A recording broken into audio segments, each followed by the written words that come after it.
Praise the lord. Bless food रेसिपीमध्ये आपणा सर्वांचं खूप मनापासून स्वागत. तर आज आपण पहिल्या चिकाचा अगदी घट्ट असा खरवस म्हणजेच खरवसच्या वड्या कशा बनवायच्या ते बघणार आहोत. अगदी घट्ट वड्या आणि जाळीदार थोड्या हलक्या वड्या दोन्हीचंही प्रमाण मी सांगितलेलं आहे, त्यामुळे व्हिडिओ शेवटपर्यंत नक्की बघा. तर हे चिकाचं दूध आहे, म्हणजे चीक आहे हा. तर पहिल्या दिवसाचं चीक आहे, यामुळे याचा रंग तुम्हाला पिवळसर दिसतोय आणि दुधाचं टेक्स्चर बघू शकताय तुम्ही, साधारणतः घट्टसर आहे. तर चीक हा असाच असतो. तर अगदी घट्ट वडा बनवण्यासाठी इथे जवळपास 1.5 किलोच्या प्रमाणामध्ये चीक आहे. त्यासाठी पाव लिटर दूध घेतलेलं आहे. तर अगदी छान अशा घट्ट अशा वड्या बनवण्यासाठी हे प्रमाण योग्य आहे. 1.5 लिटर चिकासाठी पाव लिटर आपलं रेग्युलर दूध आहे. दूध हे तापवून थंड करून घेतलेलं आहे, कच्चं दूध घातलेलं नाही आहे. आपण काही मसाले घेतलेले आहेत. इथे एक मोठा चमचा बडीशोप घेतलेली आहे. ही साधी बडीशोप, कच्ची बडीशोप आहे, म्हणजे भाजकी वगैरे अजिबात घ्यायची नाहीये. तर मार्केटमध्ये भाजकी बडीशोप येते, खारी बडीशोप येते, तर ती आपल्याला घ्यायची नाहीये, कारण आपण गोड खरवस बनवतोय. गोडाच्या पदार्थामध्ये भाजकी बडीशोप घालायची नसते. तर साधी बडीशोप घेतलेली आहे हिरवी. एक तुकडा, तर एक जे पूर्ण अख्खं जायफळ असतं त्याचा पावभाग जायफळ घेतलेला आहे. तर बघू शकताय तुम्ही, अगदी छोटे छोटे 3 तुकडे आहेत. एक अर्धा इंचवर सुंठ घेतलेला आहे. 6 ते 7 मी सालीसकट वेलची घेतलेल्या आहेत हिरव्या, आणि 6 ते 7 वेलची सोलून घेतलेल्या आहेत. तर वेलचीचे जे काही वरचं टर्फल असतं, साल असतं, त्यामुळे फ्लेवर खरंच खूप छान येतो. आता आपण काय करणार आहोत, याचे एक दरदरीत वाटण करून घेणार आहोत. हे ठेचून किंवा कुटून घेतलं तरीही चालेल. आणि इथे 600 ग्रॅम गुळ घेतलेला आहे. तर गोडाचं प्रमाण किती आवडतं यावर गुळाचं प्रमाण घ्यावं. बऱ्याच लोकांना खूप गोड खायला आवडतं, बऱ्याच लोकांना मध्यम गोड खायला आवडतं, काही लोकांना अगदी फिकं फिकं गोड खायला आवडतं. गुळ घातल्यामुळे हे पौष्टिकच होतं, त्यामुळे गुळ घालताना कंजूसी नाही केली तरीही चालतं. गुळाचे आरोग्याला तसेही चांगलेच फायदे असतात. तर इथे जवळपास 1.5 लिटर चीक आहे आपल्याकडे, आणि पाव लिटर साधं दूध आहे. त्यामुळे 1.25 लिटरसाठी इथे जवळपास 600 ग्रॅम मी गुळ घेतलेला आहे. तर आवडीनुसार याचं प्रमाण कमी जास्त देखील घेऊ शकता. तर सगळ्यात आधी आपण याचे एक दरदरीत वाटण करून घेणार आहोत. तर हे बघा, याची अशी बारीक पावडर करून घेतलेली आहे. बारीक म्हणजे अगदी फाईन अशी नाही होत, साधारणतः अशी जाडी भरडी म्हणजे दरदरीत करून घेतलेली आहे. मी सालीसकट यासाठी वेलची घेतलेली आहे, कारण त्याचा फ्लेवर छान येतो. तुम्हाला नाही आवडत असेल तर नाही घेतले तरीही चालेल, वेलची तुम्ही निवडूनच घ्यावी. तर सगळ्यात आधी आपण जो चीक घेतलेला आहे तो गाळून घेणार आहोत. तर अशी एक प्रकारची मोठी अशी चाळण घेतलेली आहे, गाळणी घेतलेली आहे. यामध्ये चीक गाळून घ्यायचं आहे.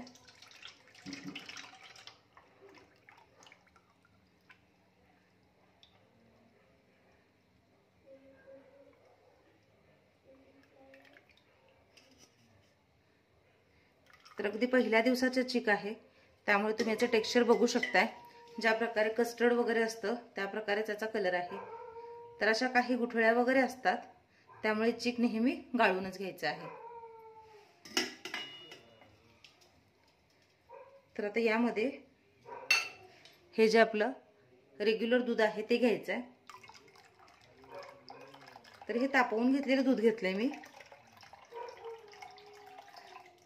तर छान घट्ट वड्या हव्या असतील तर यामध्ये जास्त दूध घालायचं नाहीये.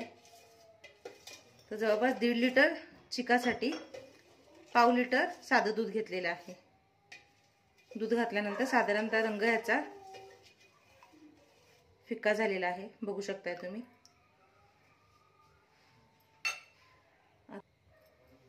तर आता या भांड्यामध्ये अगदी काटोकाट दूध आणि चीक भरलेला आहे, यामुळे गुळ मिक्स करणं शक्य होणार नाही. तर आता मी काय करणार आहे, तो 2 कुकरची भांडी घेतलेली आहेत. आता यातच आपण चीक शिजवून घेणार आहोत, म्हणजे खरवस बनवून घेणार आहोत. यामध्ये मी 2 पार्टमध्ये डिवायडेशन करते.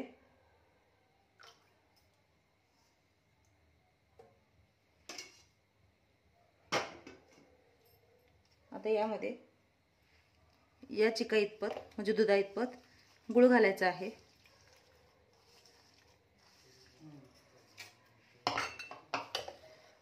गुळ चांगला मिक्स करून घ्यायचा आहे.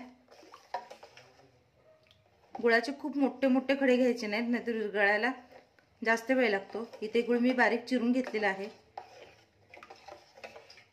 चीक, दूध आणि गुळ छान एकत्र करून घ्यायचं.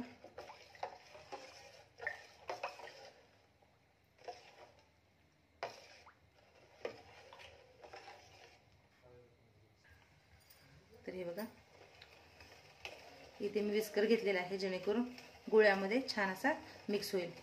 तर गुळ बारीक करून घेतल्यामुळे त्याला मिक्स व्हायला किंवा गुळ विरघळायला अजिबात जास्त वेळ लागत नाही. पण तरीही जर पटपट व्हायचं असेल तर विस्करने तयार करून घेते. तर दुसऱ्या भांड्यामध्ये देखील राहिलेला चिक घेतलेला आहे. तर दोन्हीही एका मापाची पण लहान मोठी अशी कुकरची भांडी आहेत. तर जितका या भांड्यामध्ये बसेल तितका चिक यामध्ये घातलेला आहे, बाकी राहिलेला त्या भांड्यामध्ये घातलेला आहे. तर हे छान असं मिक्स करून घ्यायचं आहे. तर आता हे बघा, गुळ चिकामध्ये छान विरघळलेला आहे.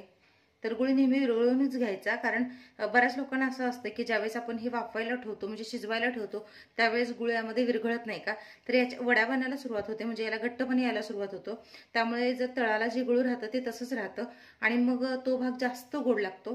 त्यामुळे शक्यतो हे आधीच गोड करून घ्यायचं आहे, मिक्स करून घ्यायचं आहे. तर आता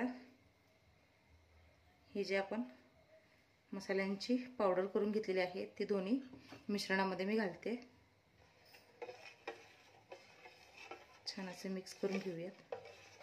तर जायफळ आणि सुंठ, वेलची यांचा फ्लेवर इतका छान येतो आणि वासावरून आत्ताच हे खावंसं वाटतंय.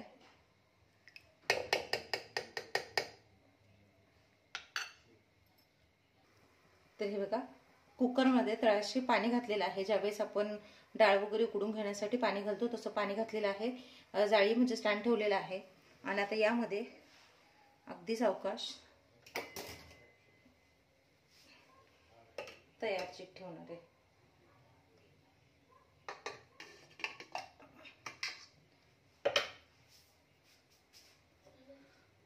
तर कुकरमध्ये वाफवायचं नसेल तर काय करायचं, तर मी दुसऱ्या साईडला इथे तुम्ही बघू शकताय एक पसरट भांडं ठेवलेलं आहे आणि यामध्ये एक छोटीशी प्लेट ठेवलेली आहे. यामध्ये दुसरं मिश्रण ठेवणार आहे. तर हे बघा, या पद्धतीने इथे असं भांडं ठेवलेलं आहे. या पद्धतीने ते कुकर ठेवलेलं आहे. आता हे जे कुकरचं झाकण आहे त्याच्या आतली जी आतला जो रबर असतो म्हणजे रिंगी काढलेली आहे आणि याचा झाकण लावायचं आहे आणि कुकरची शिट्टी देखील. तर हे बघा, आता दुसऱ्या बाजूला टोपामध्ये म्हणजेच पातेल्यामध्ये पाणी ठेवलेलं आहे. तळाशी प्लेट ठेवलेली आहे आणि याच्यावर झाकण लावून द्यायचं आहे. 10 ते 15 मिनिटे मध्यम आचेवर खरवस छान वाफवून घ्यायचं आहे, शिजवून घ्यायचं आहे. खरवस बनण्यासाठी अजिबात जास्तीचा वेळ लागत नाही, त्यामुळे ते मध्यम आचेवर 10 ते 15 मिनिटं शिजवून घेणार आहे. तर मोजून आता 15 मिनिटे झालेली आहेत आणि हे बघा, खरवस छान सेट झालाय असं तरी दिसतंय. आता आपण एक सुरी घेणार आहोत. सुरी घालून बघायचं. तर हे बघा, अगदी क्लिअर सुरी बाहेर येते आणि खरवस छान घट्ट झालेला आहे. गॅस मी बंद करते. तर कुकरमध्ये तर झाला, तर भांड्यामधलं देखील बघूयात. तर हे बघा, हे देखील छान असं सेट झालेलं आहे आणि खरवस असा घट्ट झालेला आहे. हे बघा. तर आता हे थंड होऊ द्या. थंड झाल्यानंतर मग हे डिमोल्ड करायचं. जे हे तुम्हाला पिवळसर पाणी दिसतंय ते गुळामुळे पाणी आलेलं आहे. ज्यावेळेस ते थंड होईल त्याच्यानंतर तो अगदी छान प्रॉपर सेट होईल. त्याच्यानंतर आपण हे डिमोल्ड करणार आहोत, म्हणजे भांड्यातून वेगळा करणार आहोत. तर आता एक जो डबा आहे खरवसचा त्याचा आधी डिमोल्ड होते का बघूयात आपण. तर छान हा घट्टसर झालाय, त्यामुळे अगदी सहज निघेल. तर हे बघा, सुरीच्या साहाय्याने ज्या बाजूच्या कडा आहेत त्या अशा सैलसर करून घ्यायच्या. तर बघा, गरम गरम खरवस आहे. ते ताट घ्यायचं आणि तर बघा, अगदी सहजरित्या डिमोल्ड झालेला आहे, म्हणजे डब्यातून बाहेर पडलेला आहे. तर आता याच्या वड्या कट करून दाखवते तुम्हाला. तर बघा, काय मस्त अगदी घट्ट अशा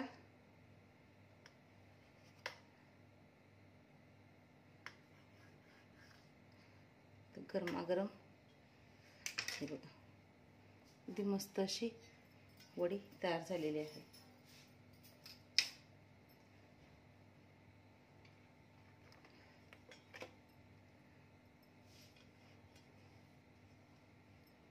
बघा, अगदी 15 मिनिटांमध्ये मस्त असा खरबस तयार होतो. तुम्ही तुमच्या आवडीनुसार हव्या त्या आकाराच्या याच्या वड्या बनवू शकता.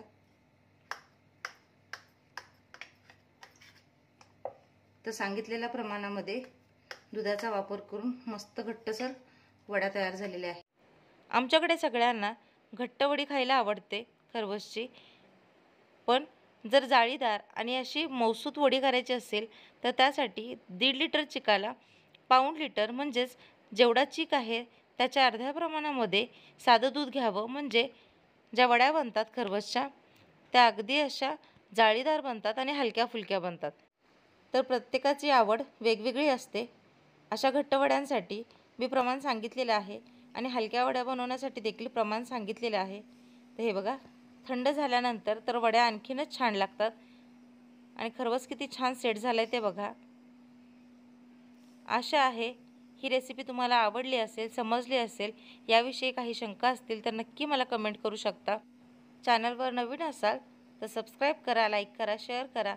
सगळ्यात महत्त्वाचं म्हणजे जे काही बेल आयकॉन दिसते म्हणजेच घंटी दाबायला अजिबात विसरू नका. खरबसच्या या वड्या 8 ते 10 दिवस फ्रीजमध्ये आरामात टिकतात आणि बाहेर ठेवलात तर 2 ते 3 दिवस आरामात टिकतात. भेटूया अशाच एका नवीन आणि पारंपरिक रेसिपीसह. तोपर्यंत स्वस्त रहा, मस्त खा आणि माझ्या रेसिपीज बघत रहा. व्हिडिओ बघितला त्याबद्दल खूप मनापासून धन्यवाद.